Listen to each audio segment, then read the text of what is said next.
A ver, si tienen un tiempo siguiendo el canal deben saber que una de esas series que en cuanto vi me encantó y le hice algunos videos fue Mushoku Tensei. En su tiempo hice algo así como resúmenes de los personajes más importantes de las hasta ahora 2 temporadas animadas, y mi gusto fue tal que después me puse a leer las novelas ligeras, las cuales ya estoy a punto de terminar. Ahora, en la semana pasada hablé un poco de cómo Rifujin, el autor, volvió a ser funado por una decisión más que cuestionable con 2 personajes, y la verdad es que me quedé con ganas de hablar de más. Pero en esta ocasión no solo de ellos, sino de todo lo que se viene para la tercera temporada, que será el verdadero inicio de la trama y por consiguiente lo mejor.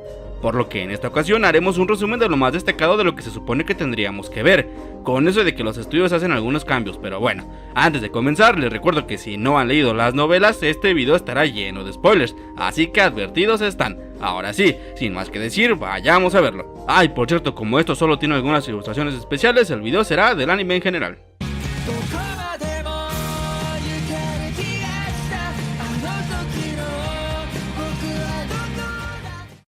Todo comienza después de un salto temporal de unos meses. Rudy cuenta cómo está haciendo su actualidad después del rescate de Zenith. Por un lado, su misma madre parece mejorar un poco aunque sigue sin poder comunicarse. Pasa tiempo en el jardín, de vez en cuando emite sonidos, incluso llega a regañar a su modo a Rudy cuando hace algo mal. Su hija, Norn, se comienza a centrar más en la Universidad de Magia de Sharia, y respeta a Rudius como su hermano mayor e incluso le pide ayuda para practicar esgrima, levantándose temprano y saliendo a correr aún con su mal estado físico, además de ofrecerse a ayudar con un libro que Rudy escribe sobre los Supers y Ruijerd. Aisha y Lilia por su parte continúan con sus labores caseras, aunque hay que decir que Aisha comienza a mostrar unos dotes para conseguir lo que quiere, especialmente altos. Esto ya que logra quedarse con una bestia de tipo árbol que, aunque puede ser peligrosa, parece ser dócil con ella. Bueno, después de esto también vemos que Sylvie cría a Lucy lo mejor que puede, y debido a las ausencias de Rudy no parece tenerle mucho cariño, aunque esto es algo que cambiará con el tiempo. Su más reciente esposa, Roxy, también tiene un tiempo en escena, principalmente ya que al decidir quedarse en Sharia con Rudy consigue un puesto como maestro en la Universidad Mágica. Pero aunque profesionalmente es una buena noticia, lo mejor es su parte amorosa, y es que tal como le prometió, toca casarse con su amado estudiante. Ok, eso sonó mal, toca casarse con Rudy. Aunque su compromiso no es como en nuestro mundo, Rudy piensa en hacerle algo especial, por lo que después de pensarlo mucho decide comprarle un costoso sombrero de maga, y una vez que Roxy lo recibe, esta se cubre su rostro para no mostrar sus lágrimas. Ahora, el punto álgido de este arco se da cuando la misma Migur nota cambios extraños en ella, como más hambre de lo habitual, pero me estoy adelantando. Inmediatamente después de llegar de Vegarit y contar la actualidad de su familia, Rudius también decide visitar a sus mejores amigos. Aunque pensaba visitar primero a Cliff, al recordar que el Inalis también acaba de llegar, prefiere darles un tiempo a solas ya que pues, ya saben, la maldición de Liz. Por lo que decide ir directo con Sanova, a quien por segunda vez y totalmente por su culpa al abrir la puerta de su laboratorio sin avisar, se lo encuentra en completos cueros dándole amor a una de sus figuras. Al ver esto, como el buen amigo que es, Rudy cierra la puerta y procede a tocarla preguntando si puede pasar como si nada hubiese pasado. Al escuchar que puede entrar, lo hace y Sanova se da cuenta en el instante del muñón de nuestro prota, y tras escuchar lo sucedido decide sacar de uno de sus cajones un guante de cuero que parece normal. Resulta que dicho guante es un experimental que Sanova desarrolló con los planos de la muñeca autómata que previamente habían encontrado el trío de amigos. Sanova entonces se lo da a Rudy para ver si le puede servir como prótesis, y al ver que se puede mover llevando poder mágico a esa zona, de nueva cuenta Rudy vuelve a tener una mano. Tras esto, ahora sí Rudy va a visitar a Cliff, y tras hablar un poco también con él de lo que fue el viaje a Vegarit, el pequeño concorde de coreano le confiesa que se cansará con el Inalis por San Milis, que en nuestro mundo será como casarse por la iglesia. Después de más páginas de tranquilidad de Sharia, finalmente llega la boda, y vemos una emotiva ilustración de la pareja en el altar, mientras que se juran amor por la eternidad. Y por cierto, antes de que se me olvide, este momento ocurre antes de la boda de Rudy y Roxy. De hecho, es en este momento que Rudy decide hacerlo oficial y buscarle su regalo. Por su parte, Nanahoshi también sigue con su investigación, avanzando cada día más en ella, y al intentar ir a verla, Rudy consigue algo importante, y es que a modo de agradecimiento por el apoyo, Nanahoshi decide presentarle a Perugius, uno de los 7 grandes poderes. ¿Recuerdan que antes del desastre de Maná, Rudius vio un castillo flotante a lo lejos y justo cuando ocurre, un personaje misterioso lo atacaba a él, Eris y Ghislaine? Pues aquí conocemos de qué se trataba todo esto, y es que tras viajar a unas ruinas, el grupo de amigos de Rudius comandado por Nanahoshi consigue llegar al castillo. Al momento de llegar a las ruinas, Nanahoshi utiliza un artefacto mágico que llama al mismo sujeto misterioso de antes, quien se presenta como Arumanfield de la Luz, uno de los sirvientes de Perugius. Ahora, algo interesante es que ahí vemos como Perugius es un avanzado en el tema de círculos de teletransportación, ya que de este modo los llevan al castillo que tiene el nombre de Martillo del Caos. Pero antes de ser teletransportados, Roxy no puede, y es que el magnánimo rey dragón acorazado odia profundamente a los demonios, por lo que no le permite al amigo viajar y esta regresa a casa. Por último tenemos a las Doldia, Linia y Porcina. Al ser estudiantes de varios años de la universidad, estas se gradúan. Rudy asiste y se siente algo nostálgico del tiempo de convivencia con ambas, y antes de siquiera poder felicitarlas, un montonal de gente va directo al prota para retarlo porque claro, como las gatas eran de las estudiantes más populares, pues quieren ver qué tan fuerte es su Bosu, como le siguen llamando. Una vez el sol comienza a ocultarse, Rudy finalmente puede ir con ellas, pero se encuentra con una escena inesperada, y es que las inseparables amigas están frente a frente con miradas serias por primera vez. Al ver la situación, Rudy pregunta qué pasa y sus dudas son aclaradas. Resulta que ambas chicas tendrán un enfrentamiento a puño limpio para ver quién podrá regresar a casa, y es que ambas quieren ser la matriarca de la tribu, por lo que solo la ganadora tendrá ese derecho. Así, ambas se enfrentan en una escena más seria de lo que pensaríamos. Incluso Rudy piensa en hacer un chiste para aliviar las tensiones, pero decide no hacerlo, creo.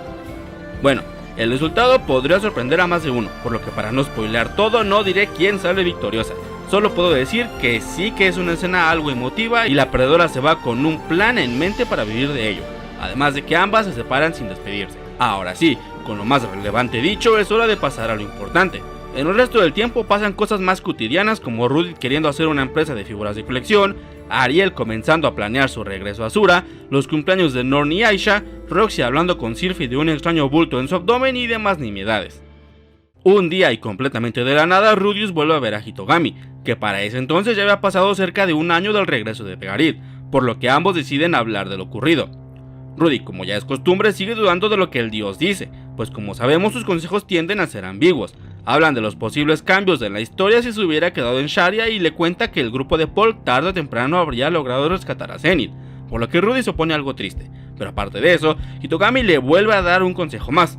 Ahora, el dios le recomienda ir por la noche al sótano de su casa, y le comenta que si no hay nada, no se preocupe. Pese a que Rudius sigue sin creerle en todo lo que le dice, decide hacerle caso. Esto ya que considera que a fin de cuentas sus consejos sí que le han ayudado a lo largo de su travesía en este mundo, por lo que decide bajar por la noche al sótano, aunque antes de hacerlo hace otra cosa. Rudy se da cuenta de que con todo lo que ha pasado se está volviendo muy olvidadizo, por lo que decide comenzar a escribir un diario, así que va a su estudio, saca unas hojas sueltas y las une para hacer un cuaderno. Y es aquí donde todo el futuro cambia. Mientras comienza a escribir, Rudius nota algo extraño en la habitación.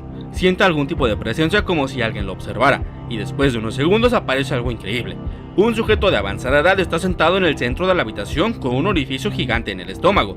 Rudy de inmediato se impresiona, pero antes de hacer algo, el viejo comienza a hablar para sí mismo, y después se presenta como el mismísimo Rudius Greira. Tras esto, nuestro Rudy se queda completamente sorprendido y no cree lo que está viendo, pero nota que es real cuando el viejo Rudius comienza a hablar de cosas que solo él sabe, como su nombre verdadero, el cual ni siquiera nosotros como espectadores conocemos. Después, el viejo Rudius le dice cómo en su línea temporal todo lo que podía salir mal salió peor, y el verdadero enemigo de esta historia es ni más ni menos que Hitogami. Pero, desafortunadamente no puede contarle todo a detalle. Recordemos que el Rudius viejo tiene un agujero en el estómago, y es que ese Rudius logró manejar magia capaz de hacerlo viajar al pasado, pero tanto por su edad como por su desesperación no pudo desarrollarla tanto como para viajar completo, por lo que después de unas palabras el anciano deja de respirar, y todo se acaba.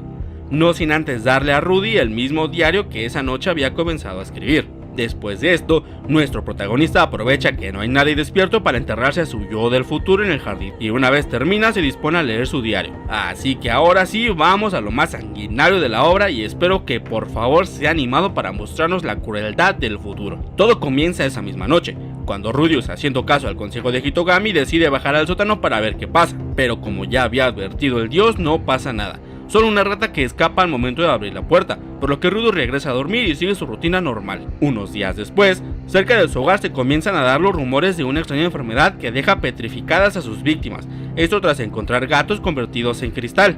Y lo peor de esta enfermedad es que al parecer no tiene cura y solo afecta a animales y embarazadas. Ahora, ¿recuerdan que Roxy había estado preocupada por su pancita? Pues es que en efecto, la demonio pelea azul había quedado embarazada. Ya saben lo que se viene, ¿no?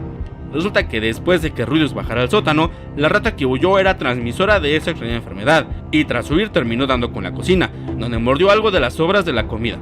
Ahora, Roxy, quien ya estaba comenzando con los efectos del embarazo, quiso bajar a la cocina a comer un poco y terminó probando las mismas sobras de la comida, por lo que en efecto terminó con la extraña enfermedad llamada síndrome de la petrificación. Tras darse cuenta de esto, Rudius comenzó a buscar curas y terminó encontrando solo una, pero esta constaba de una misión casi imposible. La única manera de salvar a su esposa era con un hechizo de nivel divino, y dicho hechizo solo podía encontrarse en el país sagrado de Milis, por lo que Rudius, Sanova y Cliff se pusieron manos a la obra yendo para allá. Tras saber que no podrían obtener el hechizo de manera legal, el trío decidió robar el pergamino que contenía el hechizo, pero desafortunadamente durante la huida Cliff terminó herido de gravedad con veneno, y tras unos días de sufrimiento pereció.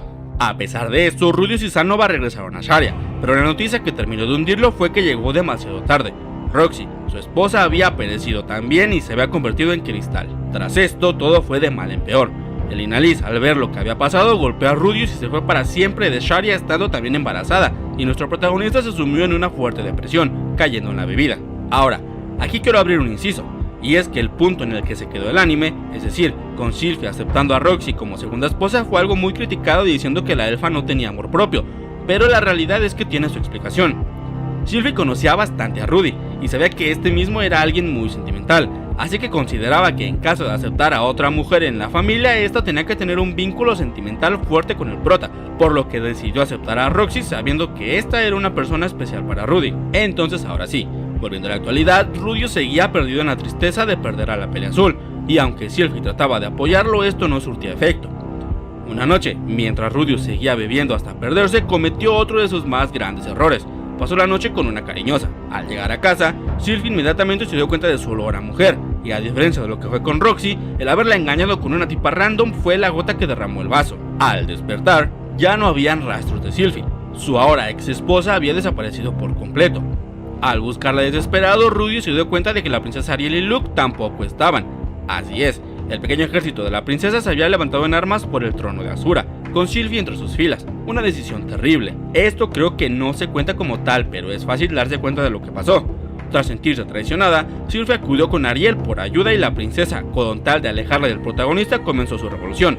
Pero esta decisión la condenó, y es que para ese punto la princesa aún no tenía suficientes aliados para hacerle frente a su hermano, por lo que salió a las prisas a la batalla con poca gente a su lado, concluyendo todo en una aplastante derrota. Ahora, en la perspectiva de Rudius, este trató de alcanzar al ejército para pedirle perdón a Sylvie, pero no contaba con otra cosa, y es que tras el incidente en Milis se convirtió en enemigo público del país sagrado, y lo único que lo mantenía a salvo era que Sharia, al considerarlo un importante miembro de la Universidad de Magia, le diera un asilo político, por lo que no podía andar afuera como si nada. De este modo, Rudius tuvo que ingeniárselas para llegar a Azura, pero de nueva cuenta fue demasiado tarde, dándonos uno de los momentos más crueles de la obra. Al llegar, Rudius se encontró con una horrible escena en la plaza principal.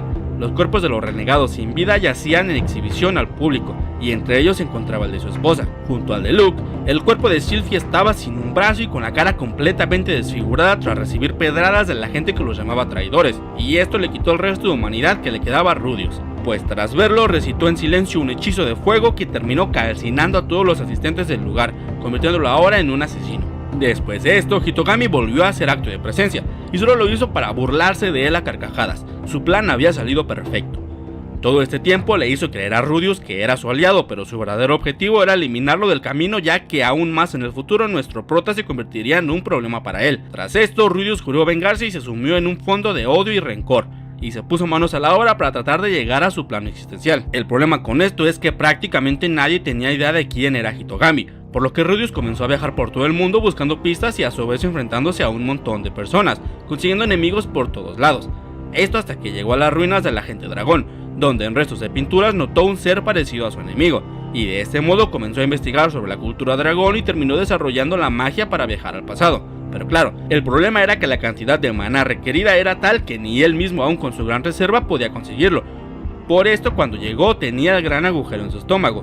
Además, otros datos curiosos era que se dio cuenta de que en ese mundo se podía desarrollar magia para lo que fuera siempre y cuando pudieras comprenderla, consiguiendo crear magia que controlaba la gravedad e incluso hizo una armadura increíble que se equiparaba a la del dios de la lucha. Pero espera, que antes de su viaje al pasado hay que decir que Rudius perdió todo lo que le quedaba, y es que si bien ya había perdido a Roxy, Sylvie, Cliff y el Inalis, aún le quedaba algo de gente. Después del fallecimiento de Sylvie, con el tiempo Aisha regresó para cuidarlo, Nanahoshi, por su parte, cayó en la locura tras no poder desarrollar un círculo que la llevara a su mundo, aunque el Rudeus viejo no dice como tal lo que le pasó, solo menciona que no pudo volver y dejaron de tener contacto. Sanova, junto a Ginger y Julie, también se quedó junto con él y juró defender su casa en su ausencia, que para este punto ya solo contaba con Aisha viviendo ahí. Otro dato horrible es que ese Rudeus que tenía la mente destruida llegó a tener pensamientos lascivos acerca de Julie, aunque por lo menos podemos saber que no le hizo nada. También otro personaje que apareció en escena, y es que la que sería su tercera esposa Eris, regresó después de entrenar como espadachina,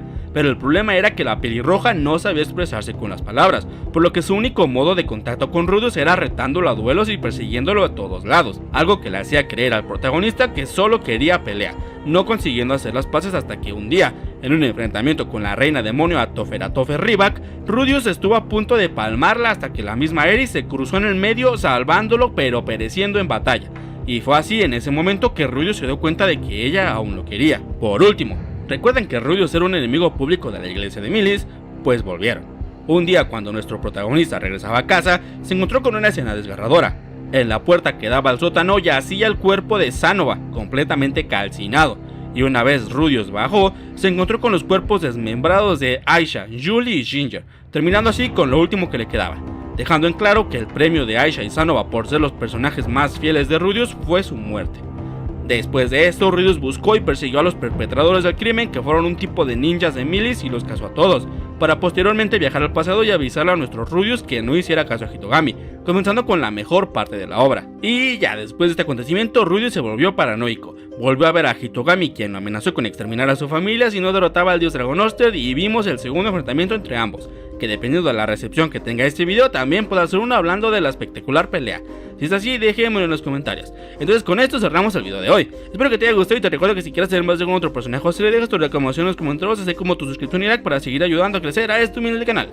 Además te recuerdo que también me puedes seguir en Insta, aunque no subo nada, y recientemente me abrí también una cuenta de TikTok. Sin más que decir, hasta la próxima.